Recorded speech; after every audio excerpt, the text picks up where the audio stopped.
భార్య మాట వింటేనేమో ఒక రకమైన సమస్య, భార్య మాట వింటేనేమో భర్తకి సమస్య, భర్త మాట వింటేనేమో భార్యకి సమస్య.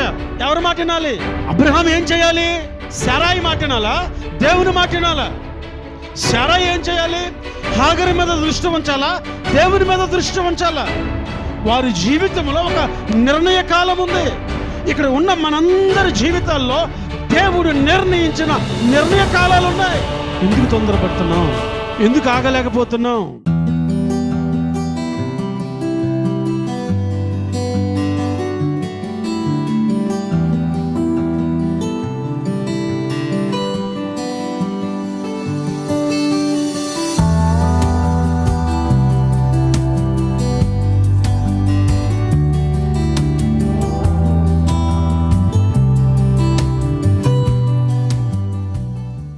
దేవుని పరిశుద్ధ నామానికి మహిమ కలుగునుగాక. కూడి వచ్చిన మీ అందరికీ నా హృదయపూర్వక వందనాలు. దేవుడు మిమ్ములను మీ కుటుంబాలను దీవించునుగాక. ఆమేన్. హల్లెలూయా.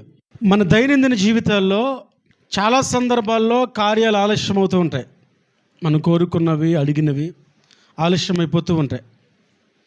మనం ప్రార్థన చేస్తాం చాలాసార్లు, అవి చాలాసార్లు జరగవు. సో మనం దీన్ని గమనించకుండా కార్యాలు ఆలస్యం అవుతున్నాయి అని మనం తలబడుతూ ఉంటాం, బాధపడుతూ ఉంటాం. నిర్ణయ కాలము అనేది ఒకటి ఉంటుంది. ఏముంటుంది? నిర్ణయ కాలము అనేది ఒకటి ఉంటుంది. ఈరోజు నిర్ణయ కాలము అనే ఒక చిన్న మాటను మీతో పంచుకోవాలని ఆశపడుతున్నాను. ఒకవేళ నిర్ణయ కాలము కాకుండా మనం తొందరపడి తీసుకుంటే కూడా చాలా తేడాలు వస్తాయి. బెస్ట్ ఎగ్జాంపుల్ ఎవరంటే దావీదు. రాజును చేద్దామని తీసుకొస్తే రాజుకు అల్లుడు కావాలి అని ప్రార్థన చేశాడు. అల్లుడయ్యాక ఏం చేశాడంటే యోధ అరణ్యాలకి పారిపోయాడు. అల్లుడయ్యాక ఏం చేశాడంటే ప్రాణభిత్తితో రాజ్యంలో కంటే వెలుపల ఎక్కువగా బ్రతికాడు. కాబట్టి మన జీవితంలో నిర్ణయ కాలం ఏదో, ఆ నిర్ణయ కాలంలో దేవుని కార్యాలు జరుగుతాయి అనే విషయాన్ని మనం గమనించకపోతే సమస్యల్లో పడిపోతాం. చూడండి, బైబిల్ గ్రంథం నుంచి కొన్ని మాటలు చదువుదాం. అందరికీ సుపరిచితమైన మాటలే. ఆదికాండము 16వ అధ్యాయము 1-2 వాక్యాలు. అబ్రహాము భార్య అయిన శారాయి అతనికి పిల్లలను కనలేదు. ఆమెకు హాగరు అను ఐగుప్తురాలైన దాసి ఉండెను. కాగా శారాయి, ఇదిగో నేను పిల్లల్ని కనకుండా, ఎవరు చేశారంటమ్మా? యెహోవా చేసి ఉన్నాడు. దయచేసి చిన్న ప్రార్థన చేసుకుందాం. కృప కలిగిన వాడా, మీకు స్తోత్రమయ్యా. ఈ మధ్యాహ్న కాల సమయంలో మీరు మాతో మాట్లాడండి. మీరు మాట్లాడుతున్న ప్రతి మాటను సమయోచితంగా వివరించగలిగిన మీ జ్ఞానమును మీరు నాకు అనుగ్రహించండి. మాట్లాడుతున్న ప్రతి మాటలో నుంచి మీ నామము మహిమపరచబడినట్లు, నీ ప్రజలకి అర్థవంతమగునట్లు ప్రభా, నా నోటి మాటలు మీరు ఉంచి సమయోచితమైన మాట మీరు అనుగ్రహించమని, సమయోచితమైన జ్ఞానంతో నింపమని యేసుక్రీస్తు నామములో అడిగి వేడుకొనుచున్నాము తండ్రి. ఆమేన్. హల్లెలూయా. జాగ్రత్తగా వినాలని ఆ మాట. మనకి చాలా సుపరిచితము. దేవుడు అబ్రహామును పిలిచినప్పుడు ఏం చెప్పాడంటే, నేను చూపించబోయే దేశానికి వెళ్ళు, నిన్ను గొప్ప జనము చేస్తా అన్నాడు. ఆ మాటను నమ్మి అబ్రహాము తన ఇంటి నుండి బయటకు వచ్చాడు. అబ్రహాముకైతే నిరీక్షణ ఉంది. అబ్రహాము అయితే నమ్మాడు. అబ్రహాము అయితే దేవుని వెంబడిస్తున్నాడు. ఎంత దూరం వెళ్ళాలి, ఎక్కడికి వెళ్ళాలి, ఏం చేయాలి అనే చింత లేకుండా వెళ్ళిపోతున్నాడు. దేవుడు కూడా ఆయన విశ్వాసానికి తగ్గట్టే ఆయన వెళ్ళిన ప్రతి ప్రాంతం ఎదురయ్యే ప్రతి చిక్కుముడిని విప్పుకుంటూ అబ్రహామును తీసుకుంటూ వెళ్తున్నాడు. ఇక వాగ్దానం చేశాడు, నీకు కుమారుణ్ణి ఇస్తాను అని, సంతతి కలుగుద్దు అని, ఆ సంతతి ద్వారా గొప్ప జనమైపోతావని. ఆ మాటను నమ్మిన అబ్రహాము ఇంటికి వచ్చిన తర్వాత భార్య అన్నది, నన్ను పిల్లలు కానకుండా దేవుడు చేశాడు. ఎవరు చేశారంట? జాగ్రత్తగా వింటే అబ్రాము, శారాయి అనే మాటలు వినబడతాయి మనకి. అబ్రహాము, శారా అనే మాటలు ఇక్కడ వినబడవు. అబ్రాము అంటే ఆశీర్వదించబడక మునుపు దేవుడు ఆ వ్యక్తికి పెట్టిన పేరు. అబ్రహాము అంటే ఆశీర్వదించబడిన వ్యక్తి. శారాయి అంటే జగడగొండి. ఏంటి అన్నది కదా, నా ఊసూరు నీకు తగలని అన్నది అనలేదా? శారాయి అంటే జగడగుండి. ఈవిడ శారాగా మార్చబడక ముందు శారాయిగా ఉన్నప్పుడు ఈవిడ ఒక ఐడియా ఇచ్చింది ఆయనకి. ఇదిగో నువ్వు హాగరుతో పోయి పిల్లల్ని కను, తెచ్చుకొని నా బిడ్డగా పెంచుకుంటా అన్నది. తెచ్చుకొని నా బిడ్డగా పెంచుకుంటా అన్నది. ఇస్సాకు పుట్టాడు. అబ్రహాముని ఏమన్నది? నా ఉసురు నీకు తగల, ఆడేవుడు నా కొడుకుని హేళన చేయడానికి ఆడిని పంపేస్తావా పంపేయవన్నది. తెచ్చుకొని పెంచుకుంటానన్నది ఎవరు? శారాయి. తెచ్చుకొని పెంచుకుందా? తన గర్భాన బిడ్డ పుట్టగానే ఏం చేస్తుంది? వాడేవాడు, వాడికి వీడికి పోలికి ఏంటి? దాసి కొడుకు అన్నది. మరి దాసి కొడుకుని ఎలా పెంచుకుంటానన్నావు? ఎందుకు నిర్ణయ కాలం వరకు ఎదురు చూడలేకపోయావు? దేవుడు ఏం చెప్పాడు? ఇస్మాయిల్ని దీవిస్తూ, వీడి చెయ్యి ఏదైతే ఉందో తన సహోదరులకి వ్యతిరేకంగా ఉంటుంది, అడవి గాడిద వంటోడు వీడి వల్ల సమస్యలు వస్తాయని చెప్పాడు. కారణం ఏంటి? నిర్ణయ కాలం వరకు శారాయి ఆగలేకపోయింది. నిర్ణయ కాలం అంటే ఒకటి వచ్చింది. ఆ దినమున దేవుడు సాక్షాత్ అబ్రహాము ఇంటికి వచ్చాడు, అబ్రహాముతో మాట్లాడుతూ ఉన్నాడు. అబ్రహాము విందు చేశాడు. విందును ఆరగించిన తర్వాత మరలా మరుసటి సంవత్సరానికి నేను వస్తాను, నీ కౌకిట కుమారుడు ఉంటాడని చెప్పాడు. అది నిర్ణయ కాలం. ఏ కాలం కొరకు ఎదురు చూడాలి నీవు? మరి దేని కొరకు ఎదురు చూస్తున్నావు? చేయి చాచి ఎందుకు సమయం రాకముందే లాక్కోవాలని ప్రయత్నం చేస్తున్నావు? విశ్వాసులకు తండ్రి అయిన అబ్రహాము తన భార్య అయిన శారాయి జీవితంలో జరిగిన ఇవన్నీ గమనించు. ఏది నిర్ణయ కాలమో దాన్ని మర్చిపోయారు. పోనీ అబ్రహాం అయినా, అమ్మా దేవుడు చెప్పాడు నాకు ఇస్తానన్నాడు, సంతతి వృద్ధి చెందుతా అన్నాడు, ఆ మాట నమ్మే కదా నేను వచ్చాను, ఎందుకు తొందరపడాలి అని చెప్పచ్చు. ఓ దగ్గరికి వెళ్ళాడు అబ్రహాము. భార్యతో అన్నాడు, నేను చెప్పిన మాట విను అన్నాడు. ఎన్నది? సమస్య వచ్చింది రాలేదా? ఎవరమ్మా ఆయన అంటే, ఆయన మా అన్నయ్య అండి అన్నది. ఎవరు చెప్పారు అన్నయ్య అని? ఆయన చెప్పాడు. అన్నయ్య అని చెప్పమని లేకపోతే చంపేస్తారు తిక్కలదానే, అన్నయ్య అని చెప్పు అన్నాడు. మా అన్నయ్య అండి అన్నది. ఎంతంత గతిని పెట్టుకున్నాడు ఇన్ని రోజులు పెళ్లి చేయకుండా అని రాజు ఎతికిపోయాడు. రాజుగారు ఇప్పుడు చెప్పండి రాజుగారు, భర్త మాట వినాలా? భార్య మాట వింటేనేమో ఒక రకమైన సమస్య, భార్య మాట వింటేనేమో భర్తకు సమస్య, భర్త మాట వింటేనేమో భార్యకి సమస్య. ఎవరి మాట వినాలి? అబ్రహాం ఏం చేయాలి? శారాయి మాట వినాలా? దేవుని మాట వినాలా? శారాయి ఏం చేయాలి? హాగరు మీద దృష్టి ఉంచాలా? దేవుని మీద దృష్టి ఉంచాలా? వారి జీవితంలో ఒక నిర్ణయ కాలం ఉంది. ఇక్కడ ఉన్న మనందరి జీవితాల్లో దేవుడు నిర్ణయించిన నిర్ణయ కాలాలు ఉన్నాయి. ఎందుకు తొందరపడుతున్నాం? ఎందుకు ఆగలేకపోతున్నాం?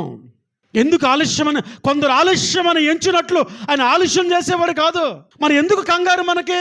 మనం ఏం ఎక్స్పెక్ట్ చేస్తామంటే మనం అనుకోగానే జరిగిపోవాలి. కర్లపాలెంలో ఒక ఆయన ఉన్నాడు, అప్పుడు ప్రార్థనకు వచ్చేవాడు బాగా. డిసెంబర్ 24కి చర్చిలోకి వచ్చాడు. డిసెంబరు తెల్లారితే క్రిస్మస్. చర్చి చుట్టూ లైటింగ్ వేసాడు. వెనక ఒక కొయ్యి సీలువ ఉంటుంది, దానికి లైటింగ్ వేసాడు. నా దగ్గరికి వచ్చాడు, మొత్తం లైటింగ్ వేయించాడు. దేవుని స్తోత్రం, మంచిది. తెల్లారి పొద్దుకి నేను అనుకున్నది జరగాలి, లేకపోతే చర్చికి రానన్నాడు. ఇప్పుడు లైటింగ్ ఎందుకు వేయించాడు? లైటింగ్ అలాగా ఎండి ఎండి ఎండి ఎండి రాలిపోయింది, కానీ మరలా చర్చికి రాలేదు, ఆ లైటింగ్ కూడా రాలేదు.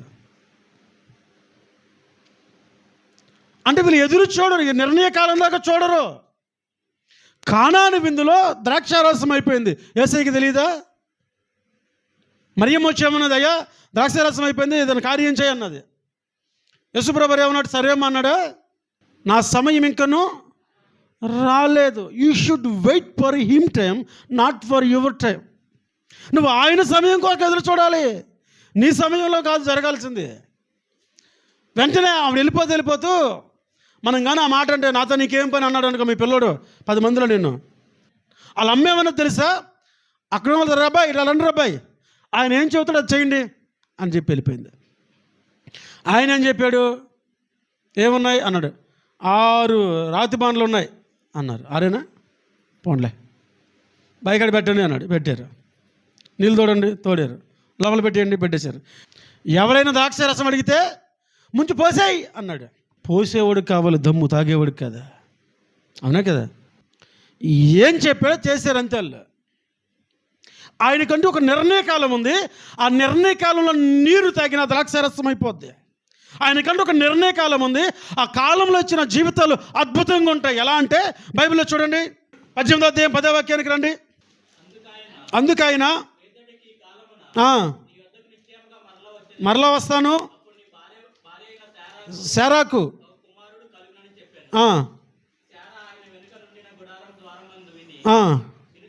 వినుచుండెను. అబ్రహామును తారాయును బహుకాలం గలిచిన వృద్ధులై ఉండరి.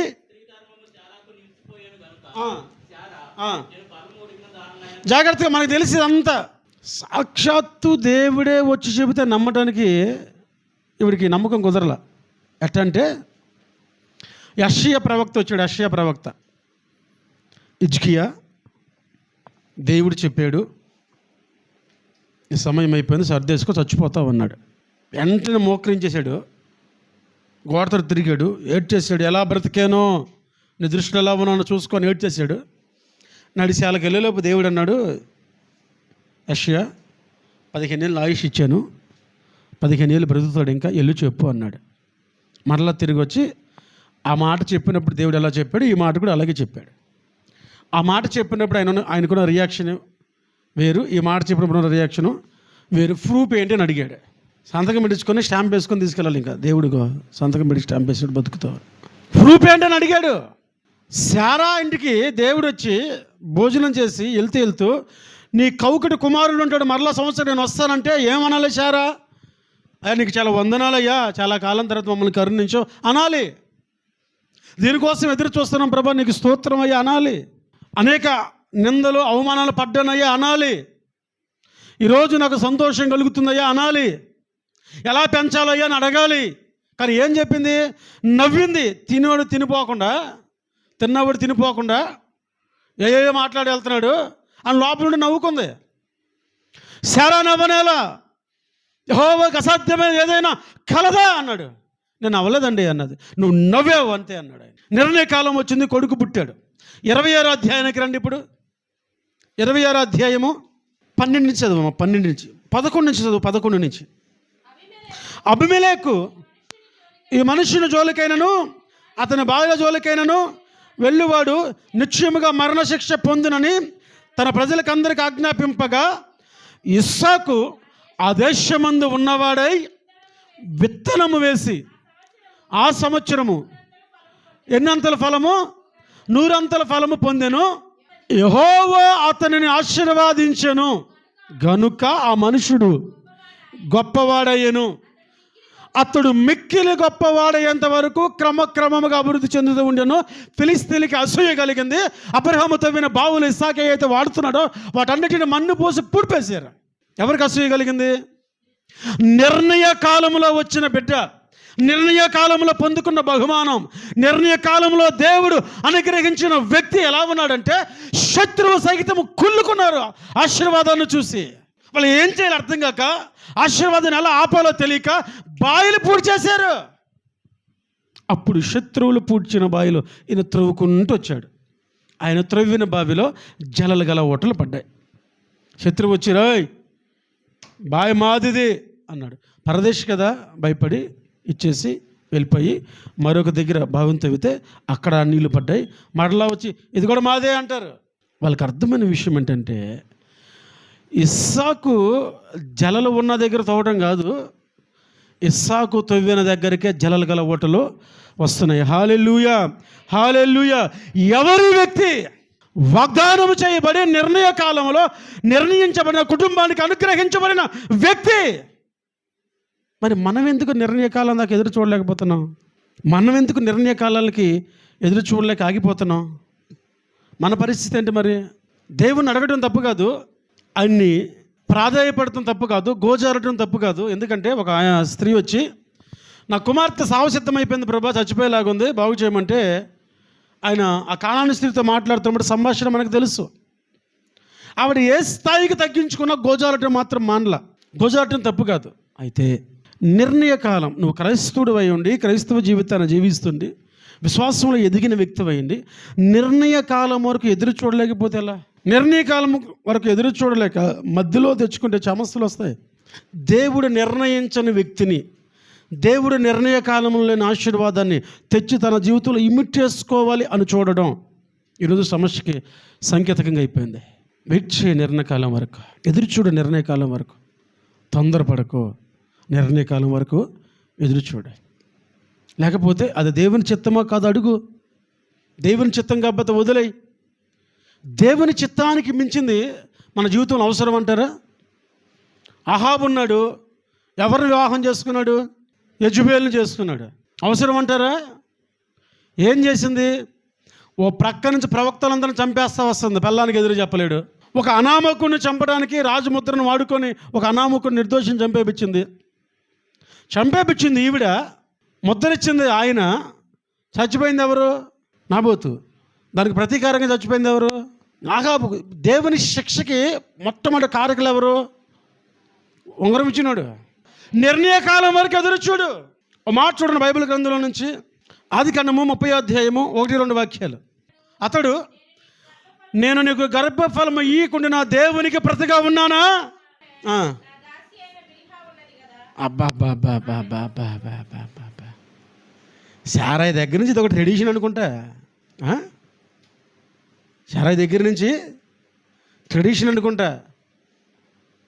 మా అవ్వ చేసింది, మా నాన్నమ్మ చేసింది, మా తాత చేసాడు, మేము కూడా చేస్తామని. సారాయి ఏ ఆప్షన్ అయితే ఎంచుకుందో, ఇప్పుడు రాహేల్ ఏమంటుంది? As it is. నిర్ణయకాలం ఉందిరా నాయన, నిర్ణయకాలం ఉంది. నిర్ణయకాలంలో చక్కటి కుమారుణ్ణి ఇచ్చాడు. ఎవరు? యోసేపు. ఇంకా యోసేపు గురించి వివరించుకొని చెప్పని అవసరం లేదు. పరిశుద్ధత అని పేరెత్తితే ఆ వ్యక్తి కనపడతాడు. దేవునికి భయపడేవాడు అని పేరెత్తితే ఆ వ్యక్తి కనపడతాడు. ఎన్ని సమస్యలు గుండా వెళ్ళిన దర్శనమును కోల్పోకుండా నిలబడాలంటే ఆ వ్యక్తి జీవితం నిదర్శనం. ఇలాంటి గొప్ప వ్యక్తిని దేవుడు నిర్ణయ కాలంలో నీ కొరకు దాస్తే నువ్వెందుకు దాసి దగ్గరికి వెళ్ళమంటావు? ఆగలేకపోతుంది. ఈవిడ అమ్మాని పిలిపించుకోవాలి. అడుక్కునేవాడు కూడా పిలుస్తాడు అమ్మాని ఇంటికి. రాడా అమూల్య? అడుక్కునేవాడు మీ ఇంటికి వచ్చి పేరు పెట్టి పిలుస్తాడా? దబరా తీసుకుని ముఖం మీద కొట్టేవు. ఏమంటాడు? అమ్మా అంటాడు. కడుపును పుట్టినట్టు కూడా అంత ప్రేమగా పిలవడు. మా అంటాడు ఈడు. అడుక్కునేవాడు మాత్రం అమ్మా అంటాడు ప్రేమగా. అమ్మాని పిలిపించుకోవాలి ఈవిడ, అంతే. దేవుని నిర్ణయకాలం ఏంటి? ఆగాలి అని సృహుండక్కర్లా. ఏమైంది? సొంత కొడుకుని గోతులో పడేశారు అందరు కలిసి. గర్భంలో పుట్టిన సొంత కొడుకుని గోతులో పడేసా.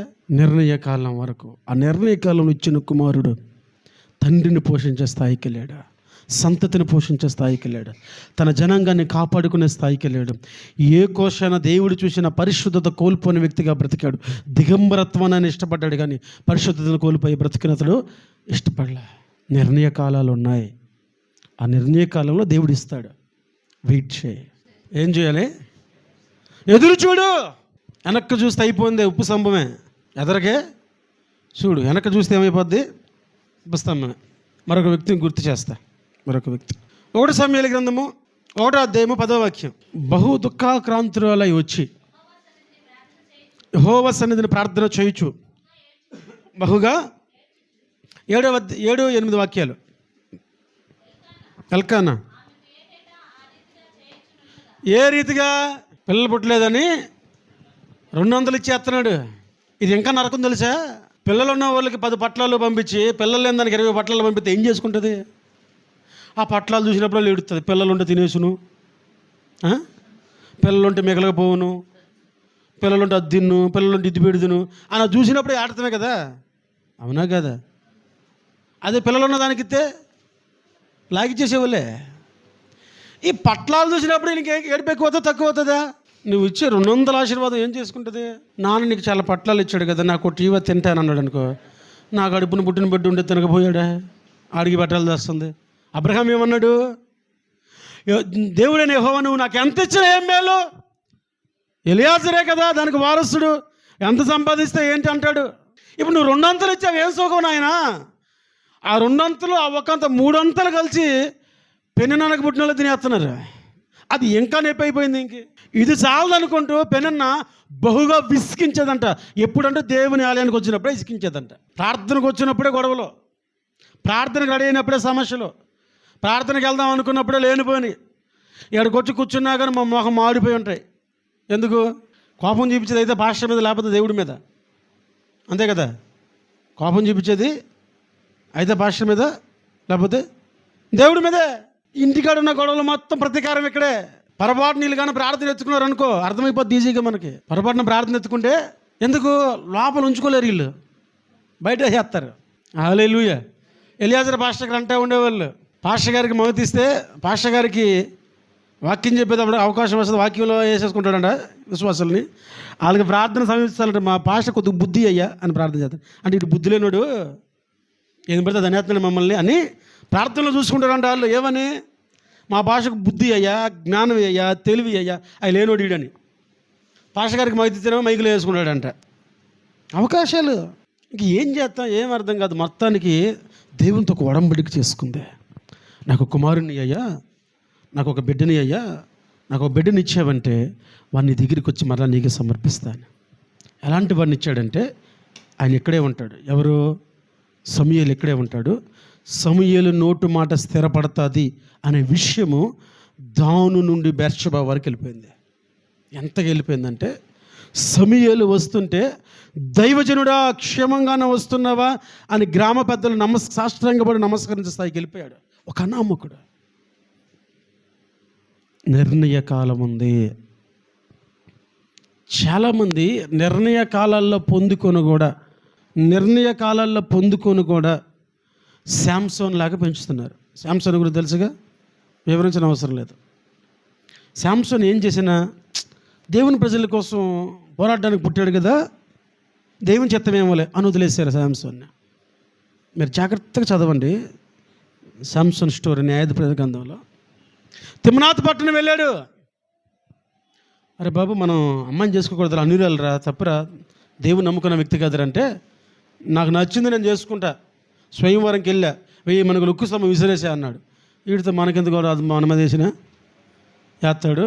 దేవుని చిత్తానుసారంగా పుట్టాడు కదా, ఒకవేళ ఇలా వాళ్ళ మీద గొడవ పెట్టుకుని ప్రతీకారం తీసుకోవడానికి దేవుడు పంపిస్తున్నాడేమో అనుకున్నారు వీళ్ళు. మనోడు చాలా మంచోడు. ఎంత మంచోడు అంటే మనోడు వెళ్ళిన ప్రతి చోట ఎవరో ఒకరు ఉండాలి. ఢిల్లీలో ఊరు చూస్తానికి వెళ్తే స్వయంవరంలో ఒక ఆవిడ. ఆయన జీవితం జాగ్రత్త చదవండి మీరు.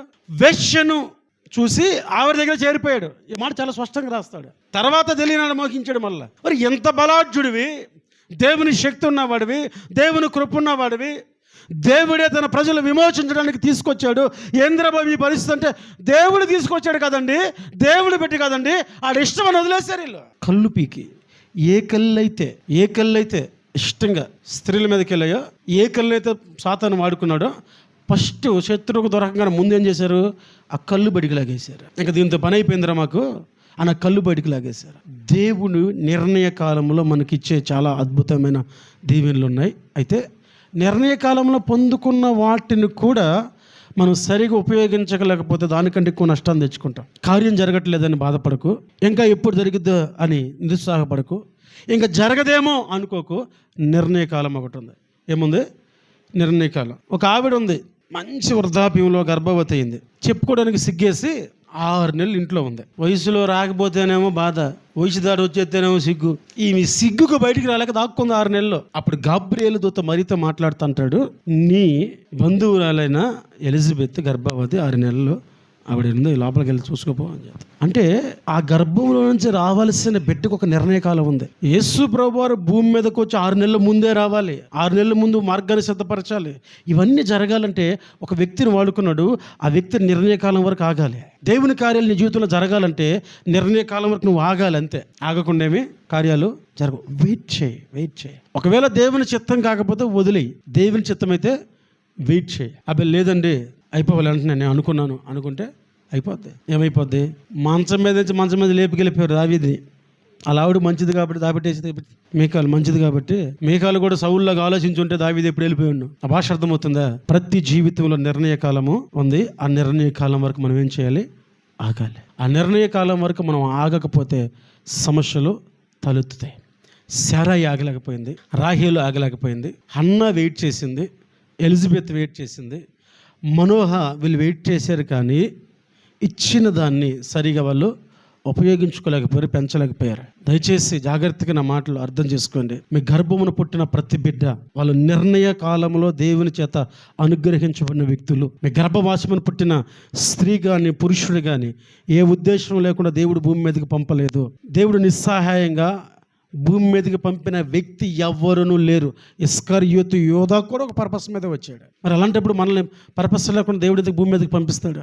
సమస్య ఏంటంటే నిర్ణయ కాలంలో ఈ వ్యక్తిని నాకు ఇచ్చావు, ఈ వ్యక్తి ద్వారా నేను ఏం చేయాలి? నిర్ణయ కాలంలో ఈ వ్యక్తిని నాకు ఇచ్చావు, ఈ వ్యక్తి ద్వారా నేనేమి చేయాలి? దేవునికి ఒక ఉద్దేశం ఉంది. ఆ ఉద్దేశం కోసమే ఇచ్చాడు.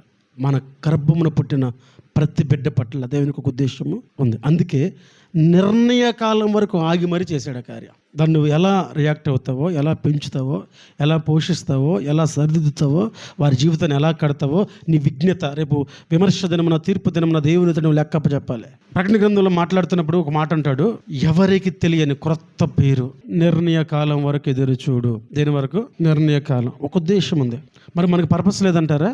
వీడు పాపం చేశాడా, వీడి కన్న వాళ్ళు పాపం చేశారని అడిగారు యేసయ్యని. ఆయన ఏమన్నాడు? దేవుని కార్యాలు విని ఎడల ప్రత్యక్షపరచబడు నిమిత్తం వీడిలాగా పుట్టాడు. మరి మనం ఎందుకు లేకుండా ఊరకనే పుట్టామంటారా? మన జీవితంలో నిర్ణయించబడినవి, నిర్ణయకాలం జరగాల్సినవి కోకోలలుగా ఉన్నాయి. ఎందుకు జరగట్లేదంటే ఆ నిర్ణయకాలం వైపు నువ్వు వెళ్ళట్లేదు, ఆ నిర్ణయకాలం దాకా నువ్వు ఆగట్లేదు. అంతేకాదు దేవుడు కూడా మన కొరకు ఆగే క్షణాలు ఉంటాయి. ఒక ఎగ్జాంపుల్ చెప్పి నేను ముగిచేస్తాను. మోషే గొర్రెలు కాసుకుంటూ కొండకి వెళ్ళాడు. ఆ కొండ మీద గొర్రెలు కాసుకుంటూ ఉంటే ఒక పొద తగలబడిపోతుంది. సర్వసాధారణం, అది కాలిపోతుంటే చూశాడు. తగలబడుతుందని ఈయన పని ఏం చేసుకుంటున్నాడు. చూశాడు, తగలబడుతూనే ఉంది. విచిత్రం అనిపించింది. చూశాడు, అలాగే ఉంది. ఇదేదో చూడాలరా మనం. నేను చాలా పొదలు తగలబడుతుంది చూశాను. బాగా మంట ఎత్తుకుంటుంది. ముందు గబగబా బాగా మండిన తర్వాత ఆ కట్టిలో ఉన్న సత్వం అయిపోయిన తర్వాత, అవి బొగ్గు అయిపోయిన తర్వాత, బూడిద అయిపోయిన తర్వాత మంట ఆటోమేటిక్గా తగ్గిపోద్ది. కానీ ఇది తగ్గట్లేదే, పొద మండుతుంది. ఆ చోటుకి వెళ్ళేంత వరకు దేవుడు వెయిట్ చేశాడు. మోషే దాన్ని గమనించి తన పని తాను చేసుకుంటూ, మరలా గమనించి పని చేసుకుంటూ చూద్దాం అని వెళ్ళేంత వరకు దేవుడు అక్కడి నుంచి వెయిట్ చేశాడు. ఆయన మన కొరకు ఎదురు చూసే సందర్భాలు ఉన్నాయి, మనము ఆయన కొరకు ఎదురు చూసే సందర్భాలు కూడా ఉన్నాయి. కాబట్టి ప్రతి క్షణం మన కొరకు ఆయన ఎదురు చూస్తూనే ఉన్నాడు. అయితే నిర్ణయ కాలంలో, నిర్ణయించబడిన స్థలంలో, నిర్ణయించబడిన ప్రదేశంకు నువ్వు వెళ్ళకపోతే నువ్వే కోల్పోతావు. ఈరోజు మోషే గురించి మనం మాట్లాడుకోం. ఈరోజు మోషే అనే పేరుని మనం తలచుకోం. ఈరోజు మోషే వెనక ఎంత చరిత్ర ఉండదు. దేవుడు నిర్ణయ కాలం వరకు ఎదురు చూస్తాడు. మనము కూడా నిర్ణయ కాలం వరకు ఎదురు చూడాలి. ఎంతకాలం చూశాడు దేవుడు అంటే 80 ఏళ్ళు చూశాడు. అంతకాలం ఇశ్రాయేలు ప్రార్థన చేస్తే, కన్నీరు కారిస్తే ఆ చెరలోంచి విడిపోయడానికి ఒకరిని పుట్టించాడు దేవుడు. ఈ వ్యక్తి 40 ఏళ్ళకే నాకు అన్ని తెలుసు అని ఒకరిని చంపేశాడు. ఒరే బాబు కరెక్ట్ కాదు అని మరలా తీసుకెళ్ళి 40 ఏళ్ళు తరఫీదిచ్చి 80 ఏళ్ళు ఎదురు చూసి, ఆ 80 ఏళ్ళ తర్వాత కూడా మోషే పదకాడుకు వచ్చేంత వరకు దేవుడు ఎదురు చూస్తే నువ్వు దేవుని నిర్ణయ కాలం వరకు ఆగలేవా? దేవుని నిర్ణయ కాలం కోసం ఆగలేవా? దేవుడు నిర్ణయించిన కాలం ఒకటి ఉంది. ఆ కాలం వరకు మనం ఎదురు చూస్తే అద్భుతమైన వ్యక్తులని, అద్భుతమైన ఆశీర్వాదాలని మన జీవితంలో మనం అనుభవిస్తాం. దేవుడు నిర్ణయ కాలం వరకు పరిశుద్ధాత్మ దేవుడు మనల్ని భద్రంగా భద్రపరిచి కాపాడునుగాక. ఆమేన్. దయచేసి అందరూ మోకరించి ప్రార్థన చేసుకుందాం.